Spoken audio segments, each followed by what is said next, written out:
인가요, 배우가? 그때 발작하고 탈진에 있을 때 제가 그 얘기를 했고 힘을 내서 다시 한번 연습하더라고요. 그 지용 씨는 어땠어요? 영화 보면서 가장 눈에 띄었던 배우? 그러니까 주인공, 그러니까 박보영, 엄지원 말고 나머지 배우들은 대부분 사실은 생경하잖아요. 네. 저는 공유지 씨. 예, 공인. 예, 공유지 씨가 사실 제일 눈에 들어왔어요. 다른 뭐 육하 역할을 했던. 작은 영화들에서 봤었는데 일단 굉장히 정형화된 캐릭터잖아요. 사실은 이런 종류의 이 여자 주인공이 익숙하지 않은 어떤 이상한 공간에 들어가서 같은 동성애 여자애들과 함께 살아가는데 이 여자가 고난을 당해야 될 때 고난을 주는 어떤 캐릭터, 서브 캐릭터. 굉장히 익숙한 캐릭터인데 근데 그 아이의 소녀의 얼굴이 계속 눈에 띄게 되더라고요. 그리고 그거는 이제 안정적인 발성과 마지막에 그 나무에서 떨어질 때까지 사실 끝까지 그냥 뭐 이렇게 시키는 대로 찍을 수도 있었겠지만 그리고 본인은 시키는 대로 찍었다고 이해할 수 있겠지만 보는 사람 입장에서는 야, 잘 따먹는다. 저 모든 환경을 잘 따먹는다라는 생각이 들게 만드는 그래서 앞으로 굉장히 좀 잘 되지 않을까 싶은 그런 약간 발견 같은 배우였어요.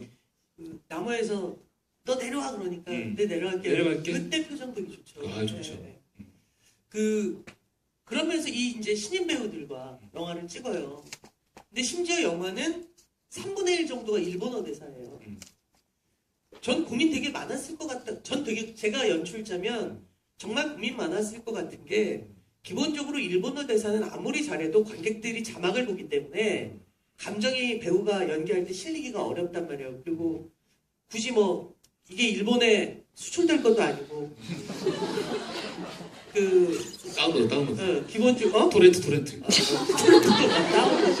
그리고 이를테면 한국 영화고 일제시대를 다뤘지만 한국말로 할 수 있다고 생각하거든요. 그러니까 이를테면 모두가 일본 이름을 쓰지만 한국말로 다 할 수도 있었을 거라고 생각을 하는데 그럼에도 불구하고 일본어 대사를 꽤 많이 넣었단 말이에요. 저는 이거 진짜 궁금한 게 상당히 많은 뭐 드라마도 마찬가지고 영화도 마찬가지고 그게 리얼리티를 훼손시켜 가면서까지 일본인들이 한국말을 쓰는 장면을 보면은 그걸 보면서 아 이래서 한국 드라마, 한국 영화는 문제야라고 하시는 분도 있겠지만 그건 어떻게 보면 굉장히 어쩔 수 없는 선택일 수 있거든요. 왜냐면은 그들이 일본어를 하는 건 자연으로서 일본어를 하는 게 아니라 그거 자체도 너무 약간 연기 오브 연기이기 때문에 자연스러운 어떤 모습을 이끌어내기가 굉장히 어렵단 말이죠. 근데 어찌됐든 일본어 대사를 이 정도의 이 분량으로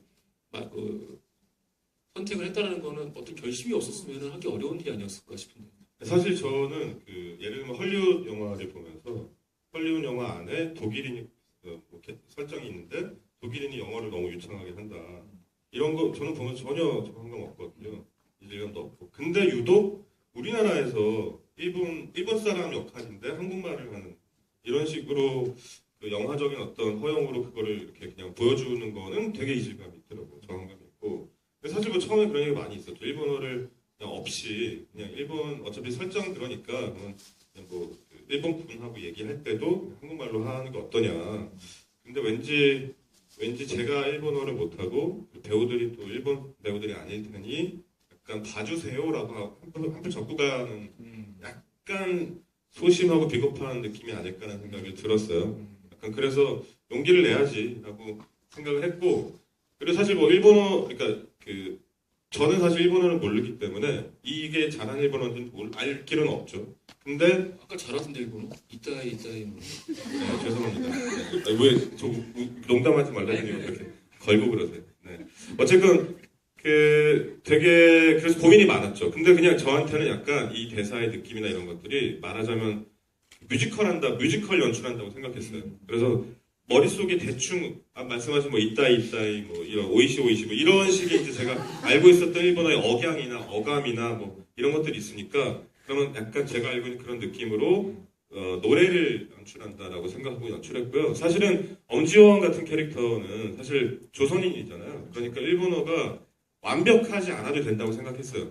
일본 사람이 들었을 때 완전 네이티브가 아니어도 된다고 생각했기 때문에 엄지원은 그냥 부담 없이 저는 디렉션을 줄 수 있었고 사실은 켄지 캐스팅이 좀 그래서 약간 딜레마였는데 켄지는 일본 사람이에요? 아니죠. 조선인이죠 그도.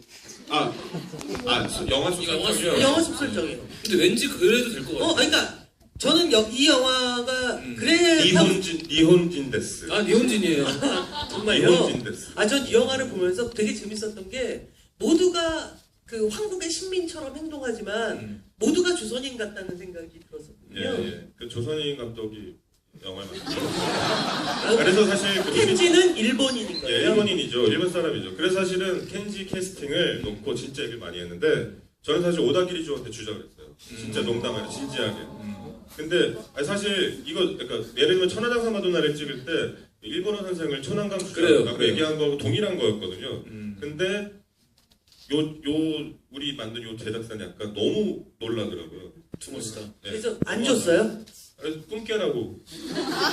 했을 것 같아. 아니, 전 좀 했을 것 같아요. 음. 예. 워낙에 약간 이상한 역할도 많이 하고. 그러니까 오다기리조가 했을 것 같아요. 하고서 돌아가서 막 우익들한테 졸라 혼나고 막 입국 거부당하고. 입국 거부당하고. 유승준처럼. 개명하고 한국에 살게 됐을 수도 있죠. 그러니까. 오승준 뭐 이래가지고 한국에 살게 됐어요. 어쨌건 일본인을 캐스팅하려고 했는데 그 뭐 여러 가지 여건 뭐 사실은 뭐 저희가 또 제작비가 많지 않았기 때문에 여러 가지로 사실은 쉽지 않은 일이었고 그래서 한국 배우를 캐스팅하게 됐죠. 근데 뭐 일본어에 만약에 부담을 느끼셨다면 어떠실지 모르겠는데 사실 저는 영화 연출하면서 되게 즐거움이 컸어요. 예, 그 대목은.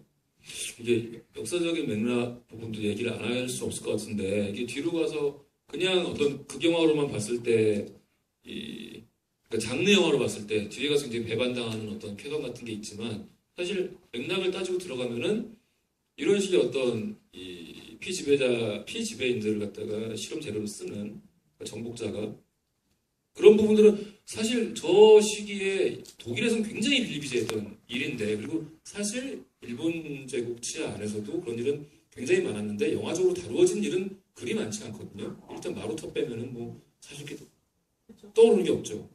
그런 부분에 있어서 뭐랄까요?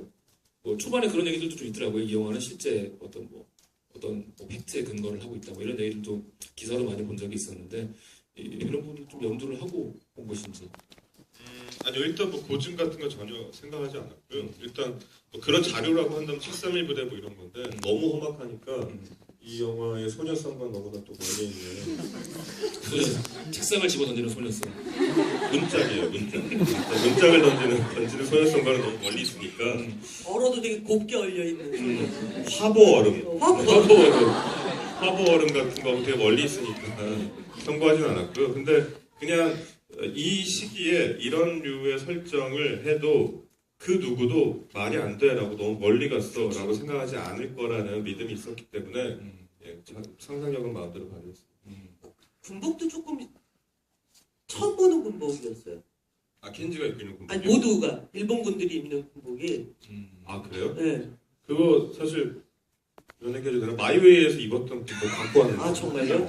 제가 오다기리조를 못 데리고 오면 오다기리조를 입었던 거라도 갖고 오죠. 그래서 오다기리조 입었던 군복을 갖고 왔어요. 네. 사이즈가 맞더라고. 그렇군요. 자 이제 슬슬 저 받았을 때 냄새 맡아봤어요. 오다기리조 냄새. 농담이에요. 자 이제 관객분들에게 마이크를 넘겨보. 예 여기